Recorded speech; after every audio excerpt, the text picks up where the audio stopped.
And you're looking live at pictures from Los Angeles, very similar situations all around the country on a very, very, very heart-heavy type of day, but a day that hopefully is going to be filled with a lot of hope and action going forward as you look at the funeral, the memorial for George Floyd earlier today, people rising up around the country. And who better to talk to than the Pulitzer Prize winning journalist, the soul of Detroit, the great, and he's wearing the hat, the great ML Elrick, who has been in the thick of these protests in Detroit covering them. ML, it's great to see you. It's great not to be walking around Detroit with no idea where we're going to end up and no idea whether or not we're going to be breathing tear gas by the end of the night. Yes. So thank you for having me on. Well, thanks for being on as always. You know how much you mean to me on a personal and professional level. And Dave, Kingpin, it's always great to have you as well. Dave's had a tremendous insight this week as well. But ML, it's one of these things where I wanted to just, because you've covered so many things. And I want to put this back up on the screen here as we look at these protests around the country. This is Los Angeles right now, live at about 5:03, their local time, 8:03 here in the East. In Detroit time, you have covered a ton of things in your career. You have won a Pulitzer Prize. You have brought down a mayor for the people. You've done all these different things. And as I mentioned, the name of your show now, The Soul of Detroit, makes a lot of sense because you are in many ways the soul of Detroit, a very soulful person, which I respect in many different ways. Being on the ground these last 9+ days, all the things that you've covered in the past, does this feel different to you? And if it does, why so? Well, because we were just here not too long ago. I mean, when Eric Garner was choked out in New York, the circumstances were very similar. It was a senseless death. The police didn't seem to face very severe consequences.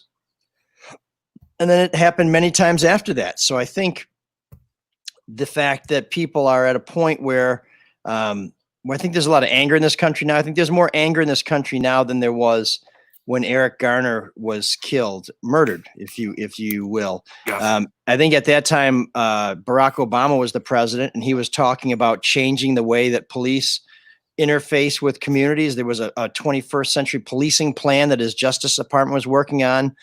He was bringing together people. Folks may remember that a Harvard professor was stopped by a cop in Cambridge, Massachusetts, sort of a profiling issue. And instead of taking sides, and Obama was criticized for this by black folks, instead of taking sides, he invited them both to the White House for a beer.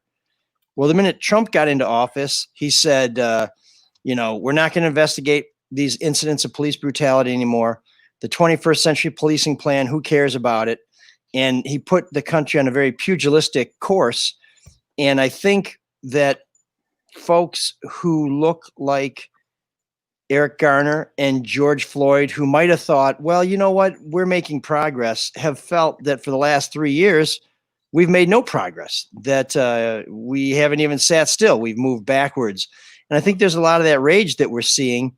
And I also think that people have been trapped in their houses for a long time. So an opportunity to get out and be heard and to socialize with people and to re-engage with society is driving a lot of this. But I really do think a lot of this is a feeling that this is, we've reached the apex here. Dave, you actually had the legendary ML on a show you were producing on WJR recently, and you've been in the thick of this with different guests and booking all these people. And as you know, from your perspective, and I wanted to give you a chance to ask ML anything as well, obviously. What have you seen? Is it different to you? You're a little older than me. I look younger than you anyway.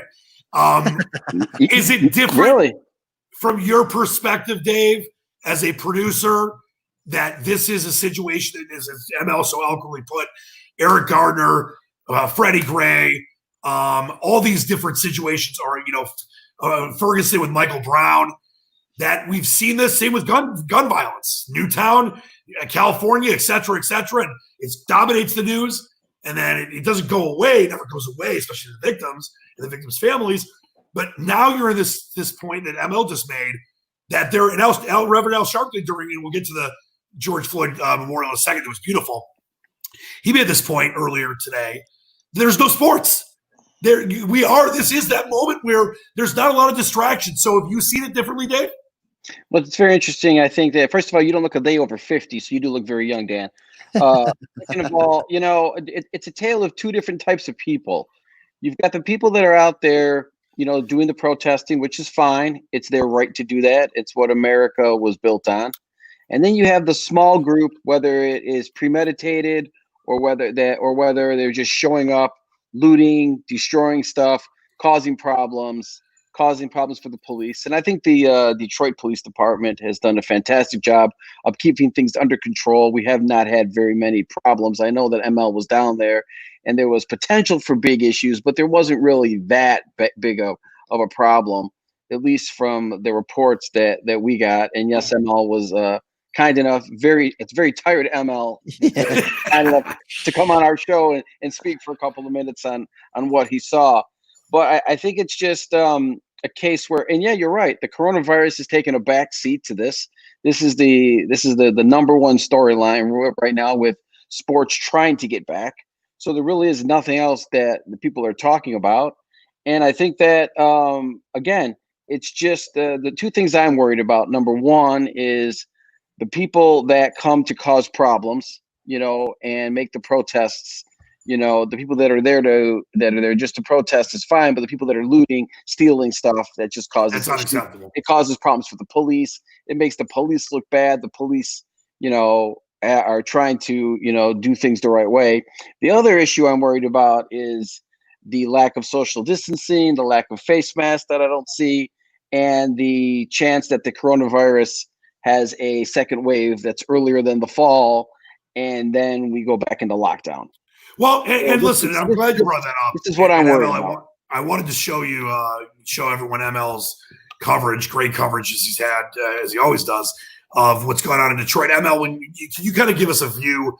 There's obviously the Joe Louis fist down by the Spirit of Detroit, all the different things that you've seen in recent days. Can you give us a view from being on the ground? And before I give you a chance to do that, just to Dave's point, I'm with you, Dave, and you and I have talked about it on the show. ML, we talked about this last time you were on, that we've got to be safe. We've got to, make sure we don't let a second wave come, which unfortunately, knock on wood, I'm wrong about this, is probably coming, not because of the protest, that's they can add to it, but that a lot of these people, ML, and maybe you've talked to some of them, are risking their health for this movement. And I'm not trying to say that you always you need to wear a mask to be safe and try to be the best you can as far as physically distancing yourself during these things. But at the same time, they're willing. These people are willing, white, black, Asian, Hispanic, Jews, Muslims, Christians, etc., to risk their health in this moment we're having in this country. What have you seen on the ground, ML? So I have seen a lot of masks, and I've seen some people without masks, but I think for the most part, people are covering their faces. But the social distancing, I put one post on Twitter where I said, social justice, yes, social distance, no. There was a point when the folks are gathering by the Joe Louis fist where the speaker says, come closer, come closer. And when they're marching down the street saying shoulder to shoulder. Well, those are all very powerful messages, and it's a good way to connect with your fellow man. But these days, it's very ill-advised because that is going to potentially aid the transmission of the disease. But I think there's a feeling that we're through the worst part of the crisis. I'm very concerned that that's wrong thinking, and some of the experts tell us it is wrong thinking.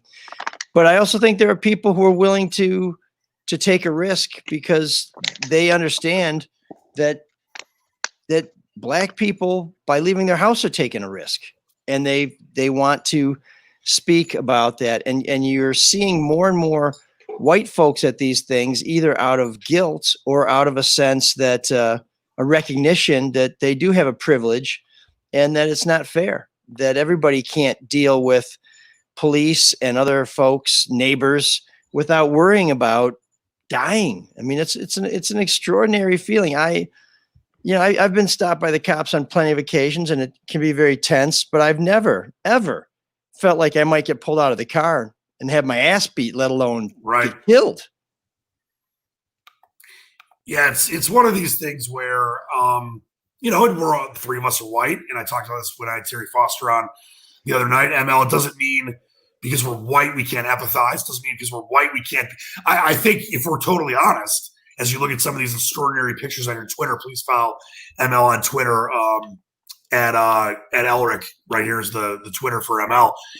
That if, and this might sound silly to some, but I don't want to speak for either of you, but I want to get your thoughts on this. I don't think anything really will change unless white people and celebrities and big political voices get involved. We saw what happened in the 60s. Bob Dylan, many different celebrities and political figures, obviously Robert Kennedy and JFK before they were assassinated, got involved in the civil unrest, the peaceful civil unrest. Obviously, we know what MLK always preached.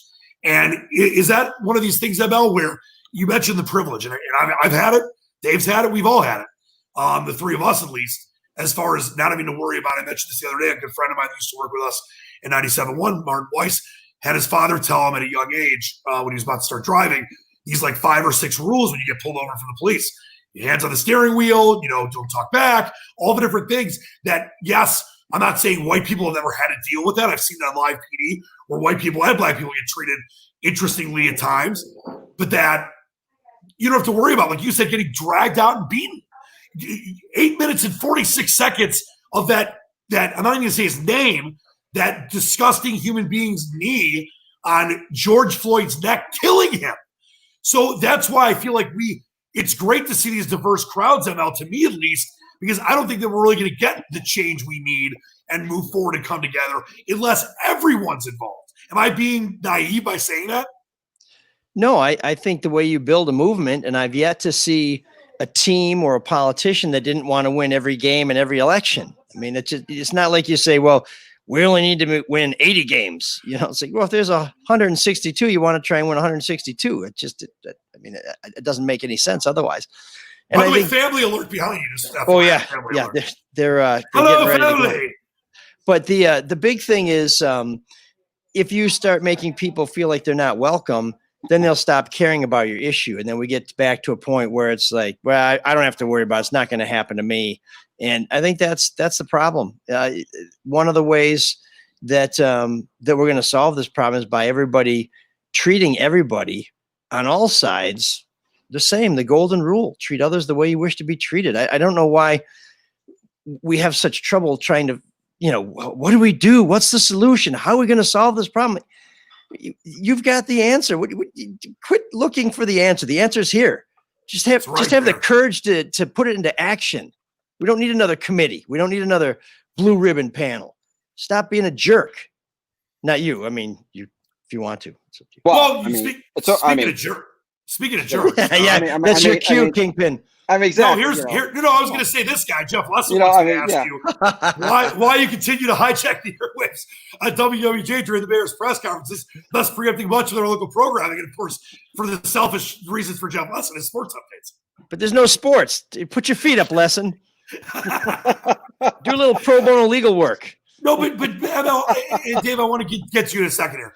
I think you make a very important point there, that it's one of these things where, yes, change is never easy. I mean, I wasn't alive during the big crux of the civil rights era, the March on Selma. And by the way, Andrew Young said this earlier, the former mayor of Atlanta and a longtime civil rights icon, and a guy that I think speaks volumes to a lot of this stuff.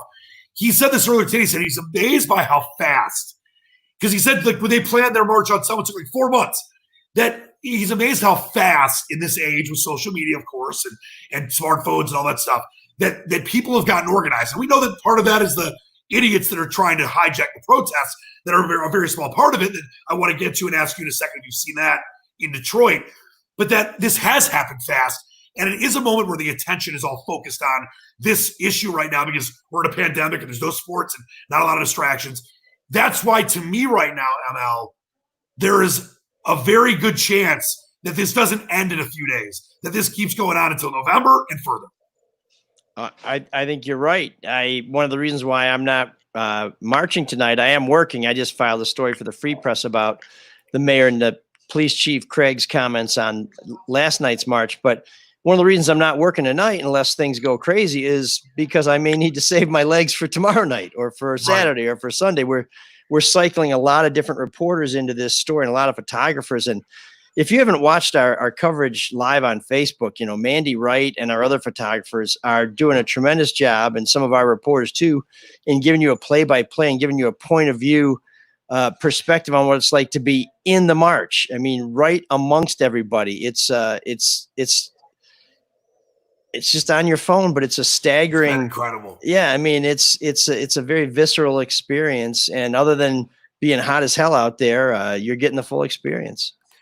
Yeah, and have you seen, as far as in Detroit goes, and we know, like I said, it's like police officers. It's such a minuscule amount of bad ones, and it's such a minuscule amount of bad protesters, and the looters and the people that are, you know, hurting others. That's ridiculous and completely unwarranted and won't help anything. Have you seen any elements of people that are trying to hijack these protests for their own kind of anarchist agendas and stuff like that, which we know is, as I mentioned, very small number of people nationwide right now, but it's happening. Have you seen that in Detroit at all? I personally haven't. I was made aware of some insurgent groups, and they are so sophisticated that they have medics, people who are marked with red crosses on, that are there to give aid to protesters if they get pepper sprayed to flush out their eyes, if they get, you know, hurt, to bandage them up and just to keep them moving. So on Saturday night, which was one of the craziest nights I've ever had as a reporter, you know, we're running around downtown. It was like Red Dawn. There's just reporters and photographers running around, citizens running around, and then cops who look like stormtroopers running around, and they're putting guns on you and saying, "Who are you? What are you doing? Get out of here!" And if you don't step lively, you get a non-lethal round fired at you. And I never breathed tear gas before. I guess it wasn't as bad as I thought, but I'm not eager to do it again. And it was surreal. But other than this guy who looked like one of these medics who claims that he wasn't, I haven't seen anybody like that. But the mayor and the police chief continue to say, and they said it again today, that there are insurgent elements that are out there trying to stir the pot, trying to provoke people and get folks who came to demonstrate, who maybe got a little excited, trying to push them over the edge. But I think Kingpin may have mentioned it earlier, no looting, no rioting here. Yep. In the past, you would have expected that. And I think when the power went out about 10 years ago, when Kilpatrick was mayor, there was some looting.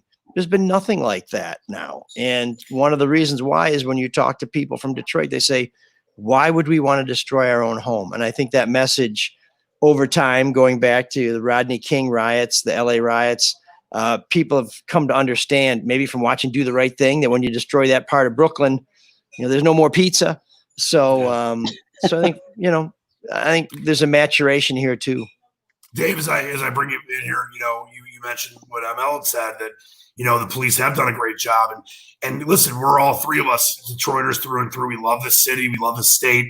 As you've seen this, Dave, and the people in Detroit, for the most part, behaving well, but also obviously part of a larger movement, has that maybe shown you, like I was saying earlier, at least in the way I'm feeling right now, especially after watching the memorial that I mentioned we'll get to in a second earlier today, that this is more than just a cable news cycle thing. This is more than just, you know, this is our 1960s. This is our coming together, and Lyndon Johnson, the Civil Rights Act, and all this stuff, and the years and years and decades of systemic and institutional racism, that this is the moment. And Dave, that's what's giving me some hope right now. I don't know if that's how you're feeling. I think it's going to keep on going on for a while. Unfortunately, I think the thing that's going to stop it is that the coronavirus is going to sneak back up, and it's going to overtake and become the story again. I'm really worried about all these people gathering together, even though it's for a good cause, and even though they have the right to do it, and even though it's been very good in Detroit and there's been limited problems. I'm very worried that the coronavirus taking a backseat. People are forgetting about it. The weather's getting nicer. Governor Whitmer is opening up the state of Michigan very slowly. I'm noticing more traffic as I drive downtown to go to work now. Me so too. I'm starting to get worried that we're starting to not be as diligent. And now we have this to take our minds off of, the coronavirus. And then we've got sports starting to have plans, the NBA, the NHL, college football. We talked to President Stanley today from Michigan State. He expects there to be, they're going to have classes at MSU with students, and he's Sounds crazy to me. and he's expecting people at Spartan Stadium for Big Ten football. So you're starting to see people starting to get back to. I know ML's getting excited about that. Well, I'm just. We get in there pretty tight. I'm not excited about. I'm excited to see my Spartans. I just don't want people rubbing up against me. Let me ask you this question. I think we just need to take a step back, and we talked to the mayor today, and we talked to James Craig, and you're doing a great job. But I think that we just need to take a step back and look at the bigger picture. And the bigger picture is we both love our teams. I cannot imagine being in Michigan Stadium in the fall right now. I don't know if you can imagine being in Spartan Stadium. I can't imagine playing live poker right now, yet alone going to a football game. Yeah, if you have 50,000 people in Michigan Stadium, you're still sitting next to somebody. I don't know how the hell they squeeze 110 in there. I mean, it's ridiculous. But the one thing that I think Dave hits on, and that this crowd may not appreciate, is this tends to be a younger crowd that's marching. The people who seem to do the best when they're infected with the coronavirus. You'll have a lot of asymptomatic people who probably don't even know they have it. Where we're going to have trouble is they're going to be going back to their homes and to their loved ones and their family, and they're going to make them sick, because what's going to happen is they're going back to typically less privileged communities, poor communities, where there may be less access to healthcare, less medical attention. And so people are going to get, and maybe less insurance. People are going to get sick. And, I just don't know what's going to happen if Governor Whitmer has to make the decision to close down again. It's been such a battle. But I think that a lot of states are going to have to. It's been such a battle and such a fight to get to this point, and people are so excited now, and you can tell they're so excited to get back out, and the weather's nice, and golf and swimming, and the pools are open now, and all these things, and pretty soon the gyms will get open, and people will be able to go get a haircut, which is they're freaking out about. So I just worry that it's right now our focus is on the protests, and our focus is on the police and how they handle it, and how they handle dealing with the criminals, and how they deal with the protesters, and how they deal with the people that are trying to make the protesters look bad. But in the back, it's kind of like, I really hate to compare it to this, because Dan, it makes him a little angry, but it's kind of like SOL. It kind of just lingers in the background. The coronavirus is just lingering in the background, just waiting. Dave, I told you I'd get rid of your camera if you did that.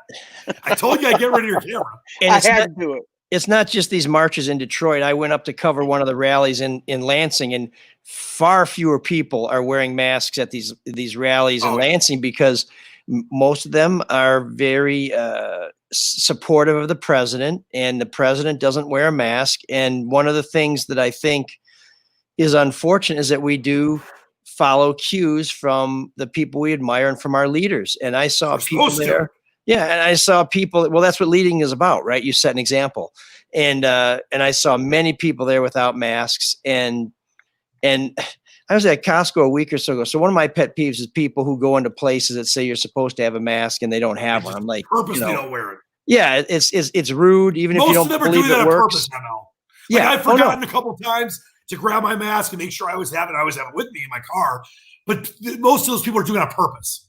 Right. So I know there are people who take it personally when they're asked. And one woman was walking in, and a very sweet old lady was checking people as they came in and said, "Ma'am, is there a reason you don't have a mask?" Or there was some line that I think must be a standard line that's meant to be conciliatory and not offensive. And she said something like, "Ma'am, can you not wear a mask?" or something like that. Very, very non-confrontational. And this woman looked at her and practically spit in her face and said, "I can't wear one." And then just kept going. And she was moving real fast, and she was kind of one of them skinny little hen busybody types. And I just wanted to follow her all over the store, and I just kept thinking, can I cough in this biatch's face? But I don't think that would be nice. But it wasn't even fire with fire. Yeah, it wasn't even something like, "I'm sorry, I have XYZ condition," which I understand you must get tired of saying all the time. But this, it's like, you know what? Let's go over to the refrigerator section, because I'm going to tip one of them on top of you. Or you know what I'll do? I'll pour a bucket of water on you because I understand that witches dissolve when they get hit by water. We saw that in The Wizard of Oz. And that was a documentary. One of the excuses that we get a lot at the radio station is my doctor told me that that I can't wear a mask, and I have a letter from the doctor. Unfortunately, it does not override the governor's order if you have a doctor's note, and the store can still refuse to give you service. Yes. No shirt, no shoes, no service. We've dealt with it for 100 years. And you mentioned the doctor's note. I'm not trying to say there aren't people out there with some condition. I talked to my doctor about this many times. He thinks there is no reason in humanity that people should they can't wear a mask. That there's some medical reason. Maybe if they're on oxygen or something, it's one thing, but they've got oxygen. But that's just silliness that you have a doctor's note, you can't wear a mask. That's purely, to me, mainly a political thing. But right, I wanted to just go ahead. Oh, I was just going to say, so guess what? I can't go to the store because I can't wear a mask, but I can wash the dishes and mow the lawn. So, honey, you go to the store and you wear your mask, and I'll pick up all the dog shit in the backyard, and that'll be my job. Or how about this? If you don't have shoes, let's say your shoes got burned, or you lost your shoes. I got to go pick up the dog shit in the backyard. I'll be right back. Let's say you got shoes that you can't find your shoes. You can't walk into a grocery store without shoes on, and all that's going to do is just be gross. If you don't wear a mask, you might kill somebody. It seems so simple to me. People all tweet stuff. You're being so naive. We don't have to wear masks. All these studies have shown. Screw the studies. Yeah, there's so many microns, and so wear the mask is a sign of respect for other people. Right. So I'm a Catholic, but I've been to synagogue before, and I wear a yarmulke. Also an honorary Jew. Yeah, I wear a yarmulke. It doesn't mean I'm Jewish now. It just means I'm in a house of faith, and I want to show respect, and I want to be a good guest. Yeah, Dan doesn't even do that. That's pretty good, ML. Well, he needs the non-skid stick one. That's a non-skid one. I know. I need the non-skid guys. You got to get one of those things you take the tops off of jars with it. Yeah. So I want to show you guys something that I think summed up a lot of why today was such a powerful memorial. And I just want to play just a minute or so of this, and just to listen and then get your guys' reaction, because I thought this was as powerful can be when it comes to what we're trying to do right now.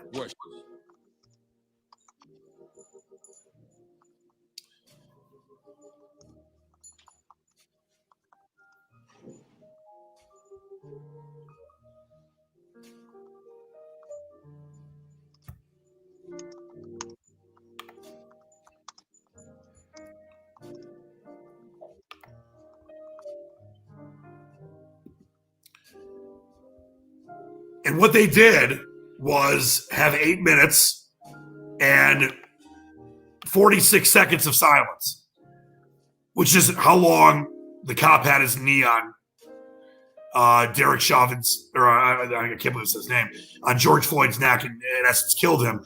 ML, when you see this, and I watched the whole thing, and 8 minutes and 46 seconds is a long time. I thought this is one of the most powerful things I've ever seen when it comes to trying to explain what the hell's going on. I know Reverend Al Sharpton, who kind of emceed the ceremony, said, "Get your damn knee off my neck." I think this could show a lot through the imagery here. I know that some will be on the other side of things, and some will try to make this about chaos, and some will say, why are the police being treated unfairly?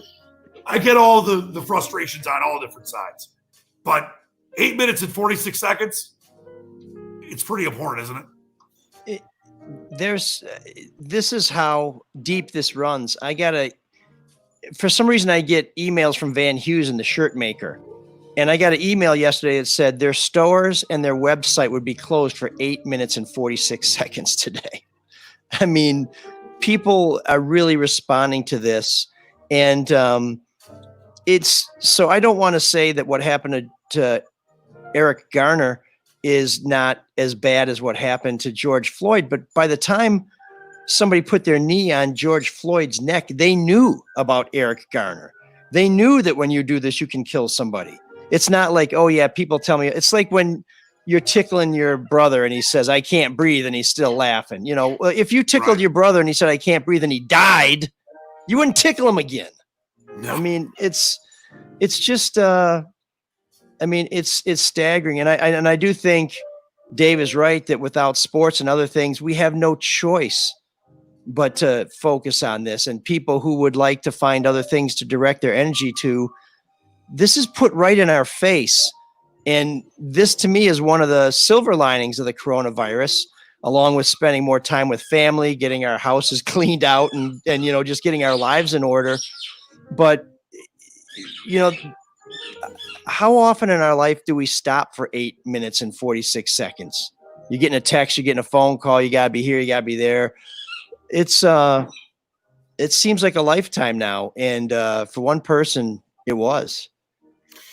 No, it's beautifully said, in a tragic moment in not just obviously that family, his life, and so many of ours. Just to know this could happen, and you mentioned the other, Eric Garner, Freddie Gray, Michael Brown. Just had the situation in Georgia, what happened in Louisville. There's just so many, and I think one of the most important things, and this is why I was so happy and grateful to have you on tonight, as I always am, ML, is that it's about the solution too.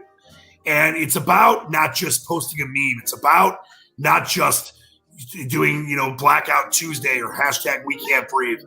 And that's something that I try to do in my position. I know you've done in yours, and Dave, as he does in his, producing a show that's getting out to many people, is that we've got to figure out a way to not let this just go away. And we know it's not going to go away. And as I look at that beautiful mural, I forget the artist's name, but that mural they made of George Floyd that's on the screen right now, to think that, and they talked about this during the memorial today, that it just shows you the power of one life. As tragic and despicable and heartbreaking it is that we know that George Floyd died. They talked about, what it was like to be a brother and grow up with him. And he wanted to be, his teacher saved the essay from like second or third grade. He wanted to be a Supreme Court justice, like Thurgood Marshall. And he saw that could happen because a black man was able to do that. Before, in his lifetime, that this one life, as well as the many others that have tragically been lost, really can maybe move us forward. That this amazing moment, and I say amazing because it can turn into such a beautiful thing. It's also a very heart-wrenching moment. But this moment of moments in this time in our country and the world's history, who have also come together around the world in different protests, that ML, I think, this one life will not be in vain, but that also this one life, George Floyd, could really be the word and the name we hear in 100 years of, what? This is when things really started to change. It gives me chills saying it. Is that, could this happen?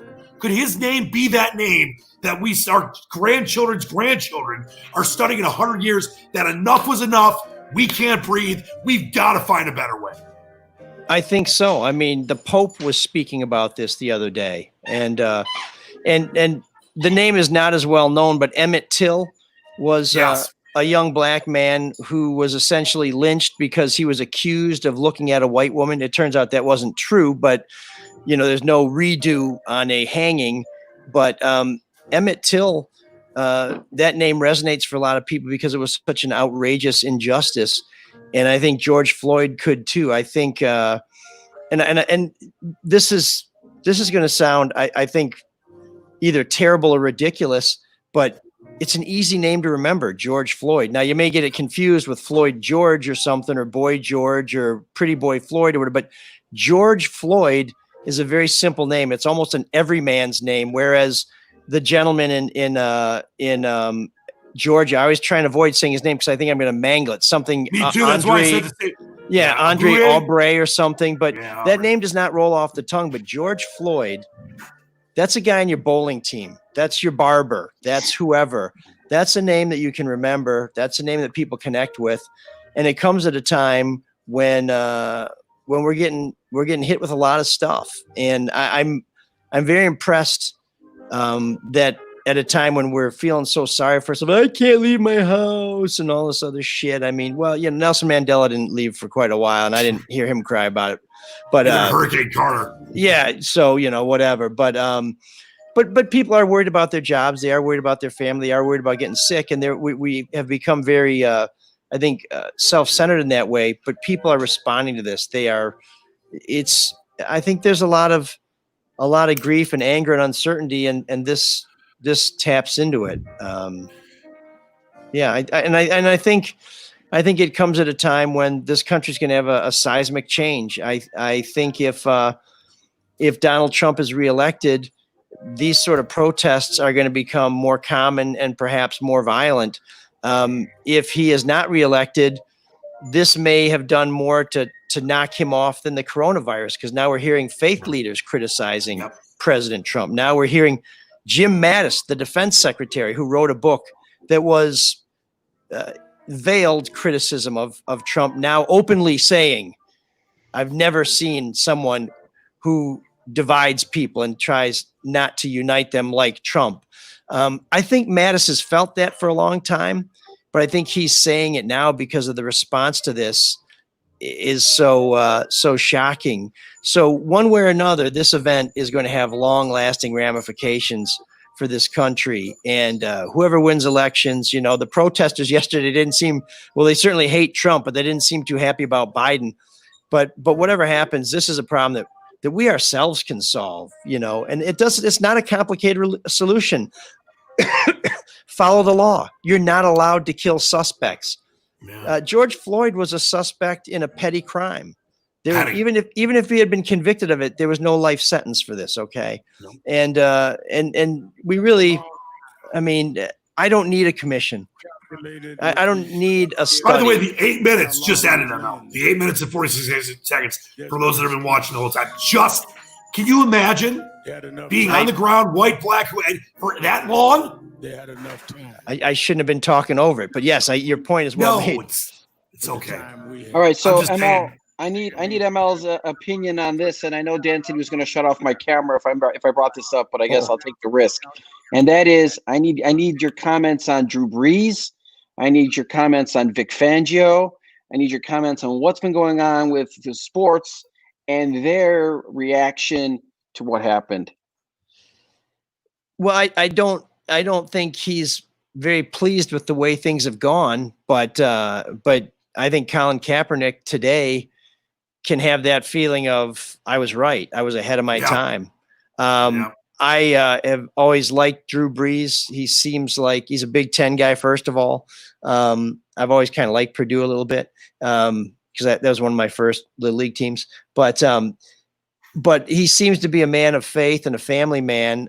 But this is tone deaf what he did. I don't know how tone deaf as it gets. I don't know how a guy goes back in that locker room and says, "Okay, boys, let's go." And he probably better not say boys either. But I'm not sure about Vic Fangio. I have to tell you, I've been so immersed in what's going on with coronavirus, and then maybe Dave, Kwame Kilpatrick's going to be released, and then I wasn't going to shut Dave's camera off on Breeze. It was Fangio, but I was just joking with Dave. It's kind of the same thing. They both made comments that Drew Brees' was more about the kneeling and the flag, where Vic Fangio's was about more of the NFL and he thinks there's no racism in the NFL. The lack of racism in the NFL. Both now have gone back and apologized and made statements, Brees and Fangio both. And so I have not seen if any of Brees' teammates have come to accept his apology or not. I know that Von Miller came out and said some things on behalf of the Denver Broncos, so I think they'll be fine. Still have a better record than the Lions, Dan. And that's irrelevant. But there goes the camera. But we will see what will happen with the reaction to Brees, because while Fangio's it didn't seem to get as much backlash as Drew Fangio's Brees not a star quarterback, Dave. He's just a coach of the Broncos. Yeah, but the other thing with those guys is, so we're all entitled to our feelings, and we don't have to agree on things. And even when we don't agree on things, I don't think we have to unfriend people and stuff like that. There's no hope for us if we can't get along with people we disagree with. Yeah, people in fact, no one would ever get married if that was the case. But but those guys, they said that and they didn't know. So it's one thing for me to know that a landmine will blow my leg off. And to believe that I have a right to stand on a landmine, but then to jump up and down on the landmine and then seem to be surprised. I'm sorry that my legs blew off. I mean, these guys they can't be that stupid. They just can't be that stupid. And to me, ML, and Dave, it seems like, as you mentioned, Drew Brees is a family man, a man of God. And all due respect, that's whatever you want to be, you can be in this country. And I don't know much about Fangio's faith and that kind of stuff, but it just seems like they were made, at least Brees' comments were made, because he had to know it was going to cause a firestorm. He had to know that was against what all these other LeBron and all these other huge athletes have come out and said. And that, to me, he has every right. Like, I went so crazy when everyone said, shut up and dribble to LeBron or Ingram and others. And when people have said it to me, stick to sports. You have every right to say whatever you want. That's what makes America beautiful in its greatest hour.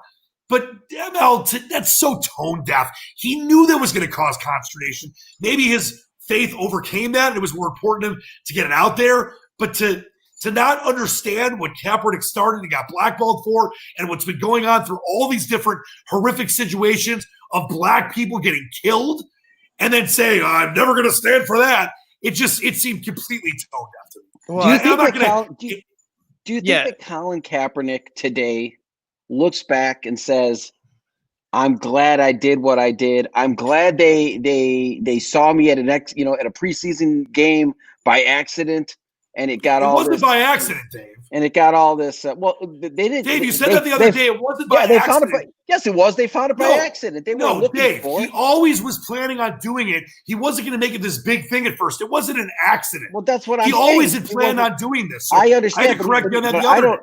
But I don't think he expected it to blow up like it did. And the guy has been blackballed from the NFL. He's never going to get a job again. He's never going to be able to play in the NFL again.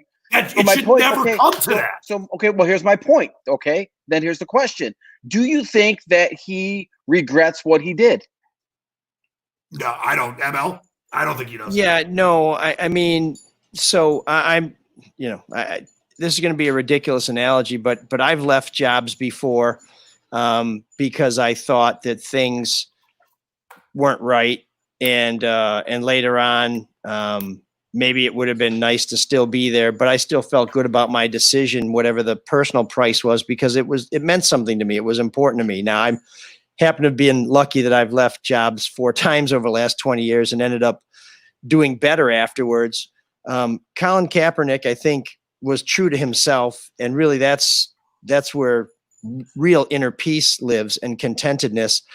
And with Nike and some of this other stuff, he's also made a lot of dough. So it's not like he's lost his football career. He's lost his livelihood and what he loves to do. That's terrible.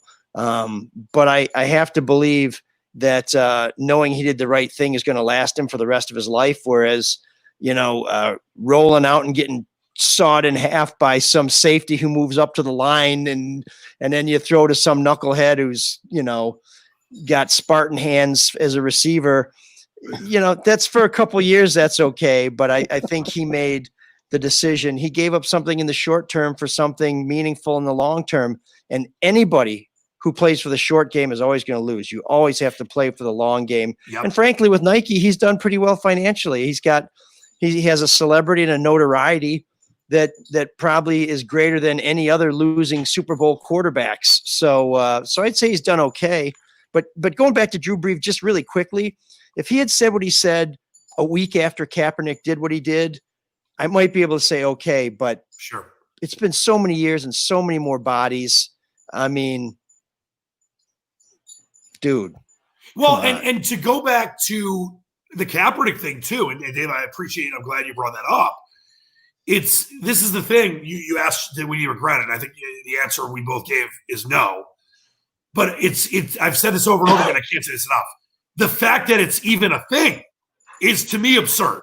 And I mentioned this the other day, ML, with Terry Foster on. The fact that what's the thing is absurd. The fact that he got blackballed is absurd. Never should have happened. And that this is a guy, and I mentioned this, on different shows that I've done on 97.1 in the past, and tweets that I put up, that there were some that were very upset with my stance on this, that I was very pro what Kaepernick did, that I talked to so many different troops, so many different former and serving military, so many different former and serving police officers, men and women, that said they did what they did. They lost friends. They risked their life to pay the ultimate sacrifice to give a guy like Kaepernick. While most of them did agree with him doing it, they might not have done it that way themselves, they said. But the ones that even did agree with him said that they served to give him and others the right to non-violently protest. He wasn't anti-troops. He wasn't anti-police. He wasn't anti-America. And that the fact that he got blackballed is part of the issue.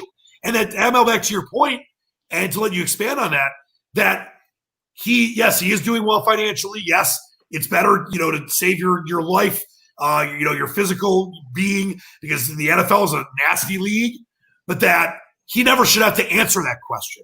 He never should have to be asked down the road if he does an interview with Brian Gumbel or, someone on NBC or CBS News, whatever it is. Do you regret this 10 years from now? He should never have to answer that, because it never should have been a question.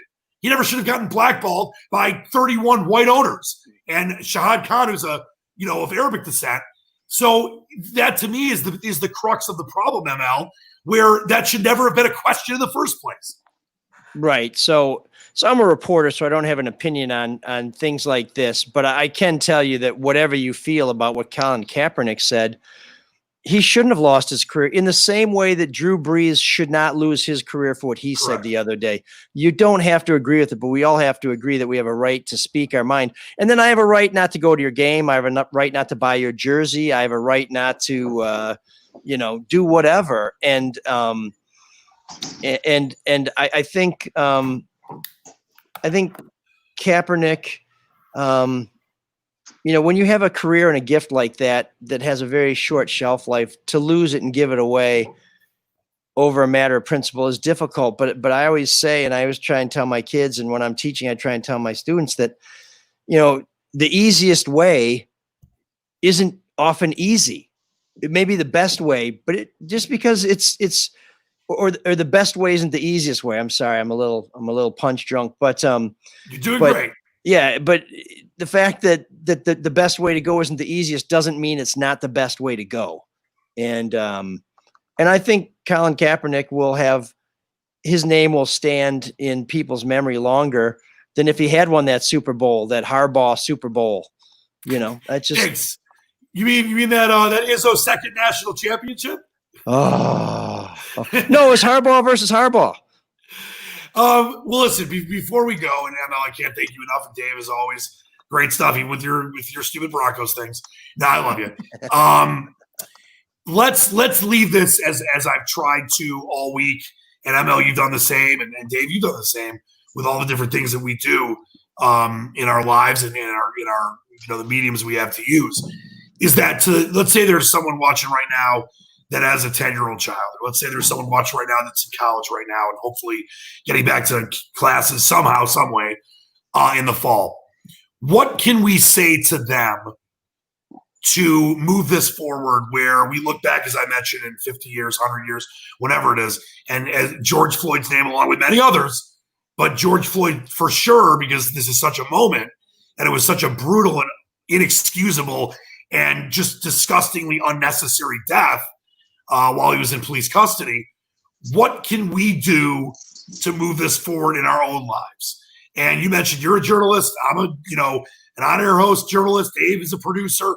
So things that we do might have to be a little different as opposed to some others that can, like you mentioned, you're a reporter, so you can't have opinions in certain ways. Same thing. I mean, I can have opinions, but I can't necessarily get on a protest line and start doing things because I've got to be covering stuff at times like you do, but doesn't mean I can't be involved in doing shows like this and being active in the community, all that stuff. What would you say, ML, is things that people can do to tell their 10-year-old kid or their college-age kid or their 7-year-old grandma to get involved right now? It may not be easy, but it's simple. Just always try and be the better person. I deal with a lot of people who personally, because of what they've done, I may feel contempt for, but I always treat them with respect. I always try and make sure that they can't say that I was rude to them. I think if the officer who is accused of killing George Floyd had treated him with respect, he wouldn't be facing second-degree murder charges right now, no matter what he thought about Mr. Floyd. And that's just really simple. I mean, why do people want to make this so hard? The path is clear. Do the right thing. Treat people the way you want to be treated. And if you don't like them, say good day and move on, but don't choke them to death. I mean, it's not complicated. It's simple as hell. Simple as hell, Dave. Well, as you like to say on 97.1, Leach, ML stole my thunder. And that was, you treat people as you want to be treated. It's very simple. You learn it at a young age, you know, when you're in preschool and kindergarten. You learn it when you're a kid. You treat people as you would like to be treated. It's very simple.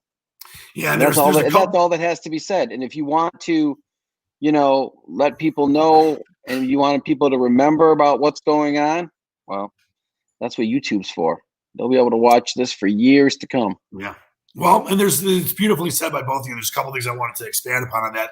There's one thing that you can easily do, which is go vote. And this is not, I'm not telling you to vote for it, I'm saying go vote, because that's how we can affect change individually, no matter what. And we've said this for, it seems like for a few elections.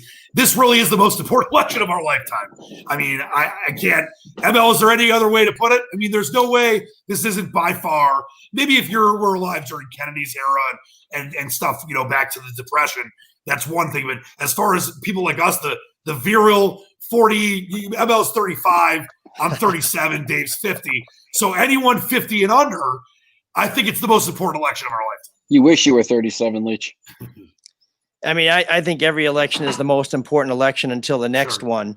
But this country is so badly polarized right now that I think this election is going to give people a real sense of where we're going. Are we going to stay going down this road, or are we going to try and change it? I don't know that Joe Biden is as dramatic a change as some people are looking for who don't like President Trump. But Trump has been such a unique president, such a distinctive president, that whoever comes in next is going to be startlingly different. And you know, they're also inheriting a terrible economy. So there's a lot of there's a lot of things that we have to. Well, Obama inherited a pretty bad economy from Bush, and Reagan inherited a bad one from Carter, and Carter from Ford. But yeah, I mean, look, vote, be heard. And if you want to bitch at me at the bar, first thing I'm going to ask you is, did you vote? Yes. No, beautifully said. And then the other point I wanted to make was this, and this is something that I can't say enough. Dave's heard me say this for, I said this when you were on last time, that I'll give credit to Bill Maher for saying this, and I've heard it from others as well, but it really stuck with me when Bill Maher said this about 2-3 months ago. I think it was actually pre-pandemic. He said, listen, I don't like using the word hate in my life. I mean, I guess I hated Hitler, but I wasn't alive for him. But I don't really hate anybody. But you can hate or dislike a candidate. You can hate and dislike a president. You can hate and dislike a congressman or congresswoman or congressperson. But you can't hate and dislike everyone that supports them. So if we don't find a way, no matter what happens in November, to try to bridge this incredibly vitriolic, divisive gap that has people on my Twitter timeline, as I'm sure you've seen as well, Dave's seen this, and I know you have too, ML, that instead of having discussion, which most people will do, and I love that, they'll get personal. They'll tell me to die of a heroin overdose. Like, I'm not making this about me. I'm just saying that's what I'm hearing. I've seen others hear even worse stuff, like threats on their lives. I had someone on my Facebook, because I'm nice and I try to accept everybody. I had to get rid of them, and I hate doing that, but I did. I didn't really know him. I think he's just a listener of 97 on the ticket. He put up a friend of mine that I go back with to probably when I was 8 years old at JCC camp. He put his and his parents' address on Facebook and told people to go to their house and rabble raise and break windows. We can't do that. We can disagree, but we have to respect each other. And ML, it goes back to the crux of what you just said, that we've got to be kind. We can disagree. We can have discussions. But if we don't respect each other, like you mentioned so eloquently, if that cop, whose name I won't say, like Lord Voldemort, would have respected George Floyd, maybe George Floyd had been a murder suspect. Maybe he'd been, like you mentioned, a petty, theft suspect. Whatever it was, you still in this country are guaranteed the rights of a fair trial and the dignity and respect from the police officers, men and women, that patrol the streets and serve and protect us. And none of that happened. And it did happen with Michael Floyd or Freddie Gray and so many others. And if it doesn't come to this moment now where we can spin it forward and at least discuss this with people at a grassroots, community-based level, ML, I don't think anything's going to change. That's why I do believe, as you see these incredible pictures in Seattle, we saw the Brooklyn Bridge shut down today, people laying down, kneeling with the cops together. That's why in my heart and my head, a lot of times just my heart, and I got to use my head more, but in both of them, it seems like this moment is going to move things forward. It really does. Well, you know, when I think about this, people want to blame Trump, and I think that's really convenient. Before the election, and back in 2016, I was in Dublin, and I saw some graffiti from someone who clearly didn't like Trump, and it said, "I don't blame Trump, I blame you."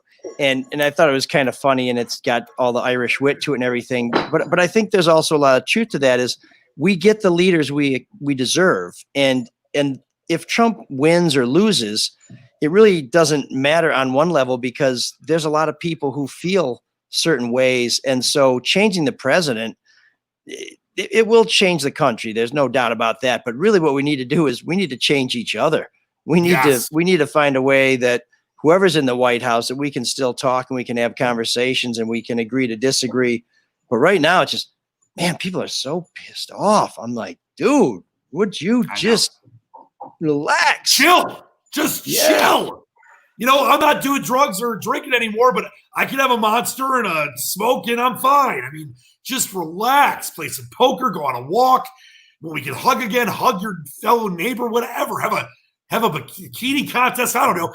Anything that now you're talking. Yes. But we shouldn't enter. Yes, I can't. We should not compete in that. You're a nobleman.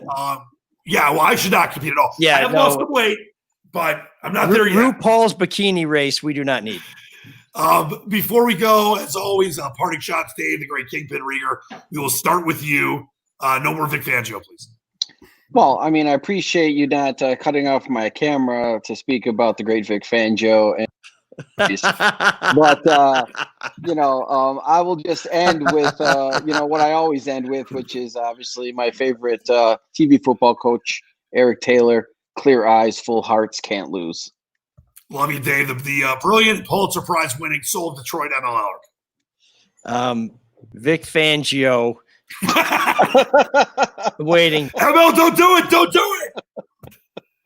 Yeah, and I was just saying we've got to listen to people with opposing viewpoints, but yes. But I mean, take care of yourself and take care of other people, and everything else will take care of itself.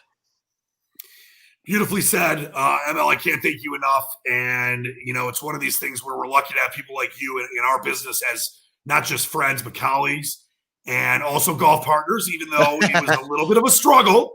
Yeah, sorry about that. No, First time you're out great. in a while. Emma, how early can I call you tomorrow morning? Noon.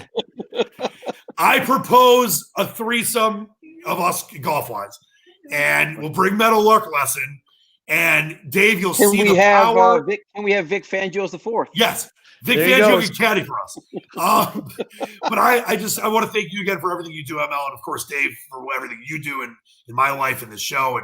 And it's a moment we're having as we look at these incredible pictures. And let's not let this moment go. So to all that have watched, thank you. Wash your hands, stay safe, spread love, not hate, and let's make this incredible moment in our country and nations and world's history, not just because of the pandemic, but because of this incredible movement we see now last forever to bring us to where we need to go. So that's what I'll leave on. Gentlemen, I love you all. Until next time, for the great Dave Rieger, for the great ML Elrick, Dan Leach saying good night, good luck for my famous newsman now. Thanks for watching the Task Force. We love you. Thanks, guys. Right back at you, big fella.